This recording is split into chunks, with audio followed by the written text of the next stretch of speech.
Alright, so I'm back. So this is the over-the-board game I played on Saturday morning.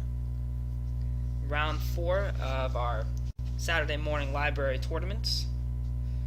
And I had white in this game, as I expected. But I thought I was going to play someone else, and so I had prepared some other ideas that, fortunately, I know I'll be playing that person at some point again, so I'll just save that for another time. And instead of playing anything new and crazy or anything like that, I was able to just play what I know best.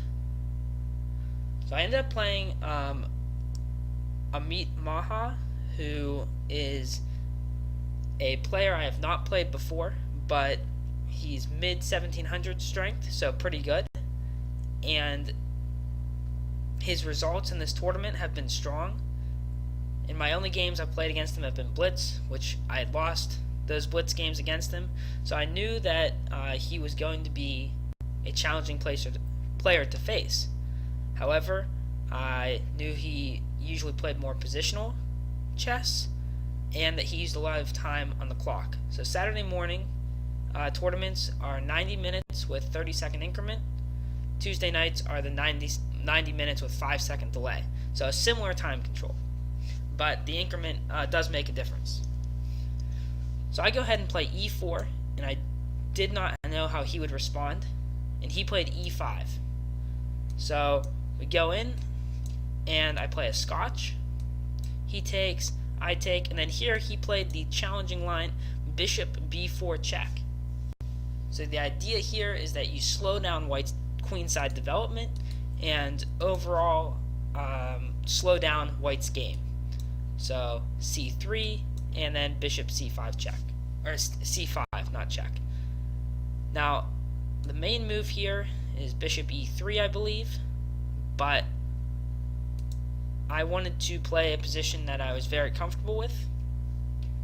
And so even though bishop e3 is the most trying move, I went ahead and exchanged knights, which with correct play I think black probably gets equality, which they do in a lot of Scotch lines with correct play.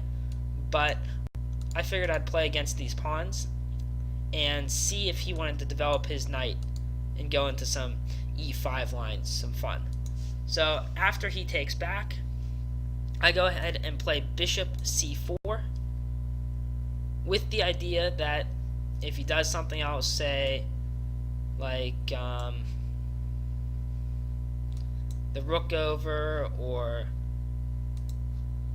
the bishop out, I don't know. If he's not careful, I'm going to take on f7 and then queen h5 and pick up the bishop. But it's not a real threat.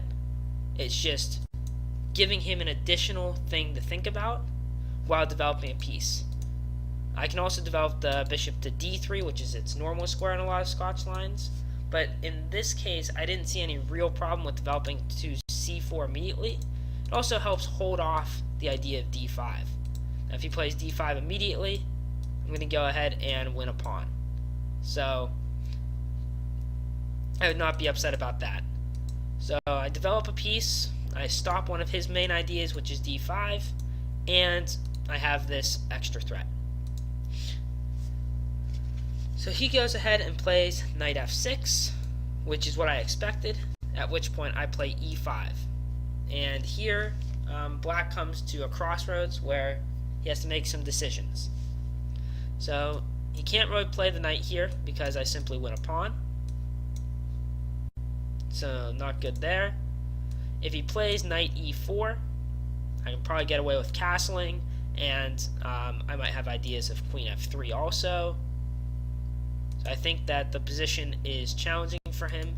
This knight doesn't really come with a lot of threats. So castle, queen f3, and the knight, if it needs to move at some point, really doesn't have any safe squares. So maybe knight e4 is his best try, but I thought it looked dangerous. And in this position, after white castles, I'm not sure I would want to be playing black. I'd prefer white. So let's say black also castles, and I don't know, even something as simple as queen f3. What do you do with this knight? Maybe you have to play d5, but then, take en passant, and it can get ugly. So I didn't really expect him to play knight e4. He played d5, which is an interesting move. And once he plays d5, things are going to get crazy. So I take the knight. But I don't think that d5 was the best either. So queen e7 is probably the best, just pinning my knight so I can't take his. And then maybe playing the d-pawn somewhere. But he played d5, challenging my light square diagonal and threatening my bishop.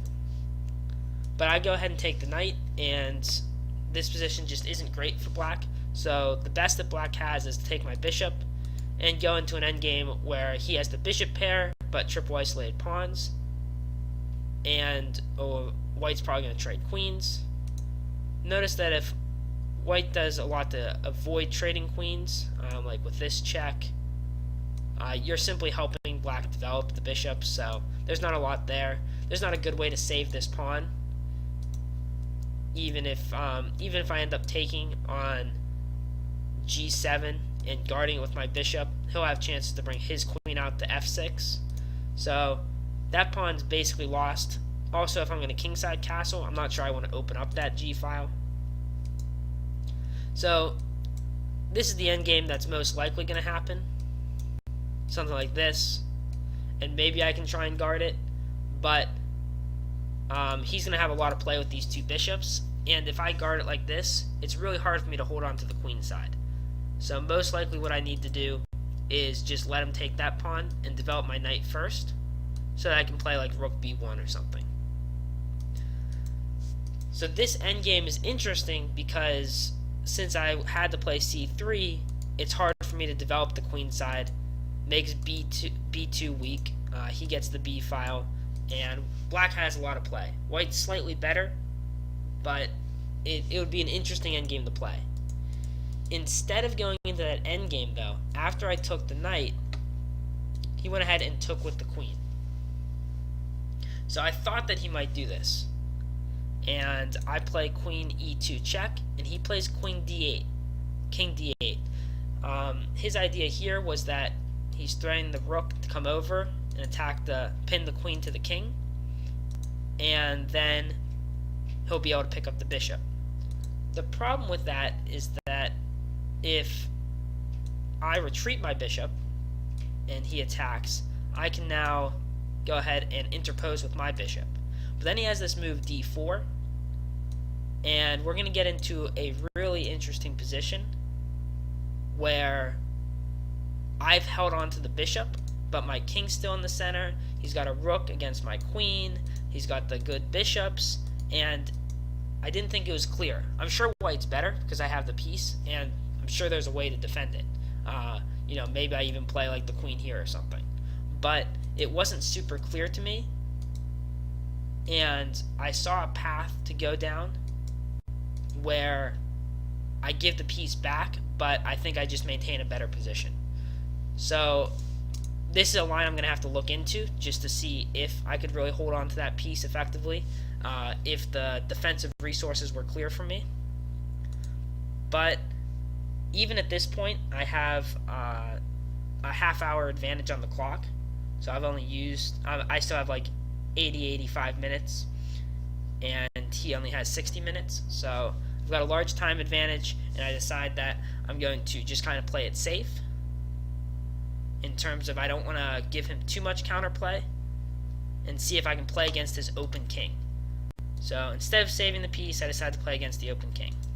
So after queen e2 check and king d8, I go ahead and castle so that I can use my rook on the d file if he takes my bishop. At this point, he's not going to have threats of pinning my queen. He's not going to have a lot of threats on f2, and so he just kind of has to take my bishop. Now notice in this position he's actually up a pawn because he took that pawn on f6. But I'm not really worried about that. In fact, I just take the pawn on c4 and I can hit his bishop with tempo. And so that's important because even though he has active bishops, if I can hit his pieces with tempo and develop my queen side, I should be better. His king's exposed, and it's always going to be exposed. I'm going to have the open files, and so this is a very comfortable position for white as long as I'm careful. Hitting this bishop that's loose is very important, and I'm going to back up for a second, all the way back to the first few moves. So in this position, once I move the bishop to to c4, one of his possible moves is just to back this bishop up one square, and then it's never hanging for the rest of the game. And that's a perfectly fine move for him to do. So this bishop that's loose, just to avoid tactics, he had the option of just bringing that back and delaying the knight f6 idea. But because he didn't do that, I'm always going to have tactics against that bishop. So I take there, and his bishop goes to d6. But all of his threats against my king are pretty slow in developing. And the idea he missed is that as long as I develop this knight before my bishop, I'll be fine. It looks a little unnatural to block the bishop in with knight d2, but it's key because the bishop continues to guard b2. And once my knight gets out, the bishop will get active. So he goes bishop d6, I go knight d2, and this bishop, or this knight, actually develops with a lot of tempo. I'm threatening to go to e4 and fork the queen and bishop, which would cut out most of black's counterplay. I'm also threatening to go to f3, guarding h2, and threatening bishop g5. And so even though this knight looks awkward and is blocking the bishop, it's doing it with tempo, so it's not going to be a problem. So I play knight d2, and he kind of misses the power of that knight. He plays bishop f5, which prevents this fork, and then I play knight f3. Now my bishop's free to move, now my rook's free to guard, now my knight's guarding the king side, so he doesn't have any real threats. Now I'm also threatening to go bishop g5. So it's kind of subtle the way the knight moved into position with these threats.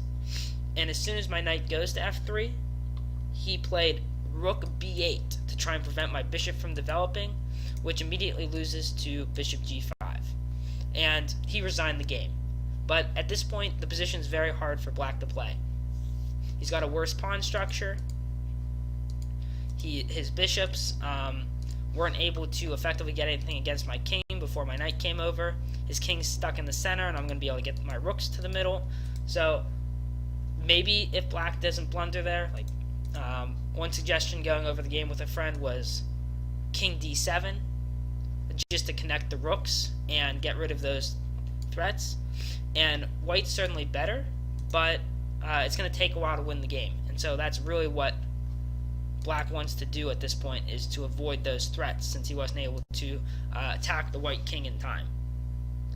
And now white just has to be careful and slowly develop and press the advantage, and not let black untangle, not let black get the king too safe. But by rushing and playing rook b8, it just made the game nice and short. So bishop g5, on move 15, and he resigns. Now, I know that this game isn't indicative of his normal strength, and so I'm looking forward to playing him again. I would be surprised if he goes into the same line again. At the very least, if we play another Scotch, I'm sure he will choose to play a little further in the book. He'll look at that beforehand. Since immediately, as soon as you go out of book, the person that knows more book is going to have the advantage. So as soon as I knew that he wasn't playing the most critical moves, I was able to take advantage of that. So hopefully you enjoyed this nice short game, and I'll continue to share my games, wins or losses. I'm getting ready to go to New Jersey next weekend for the Amateur Team East Championship.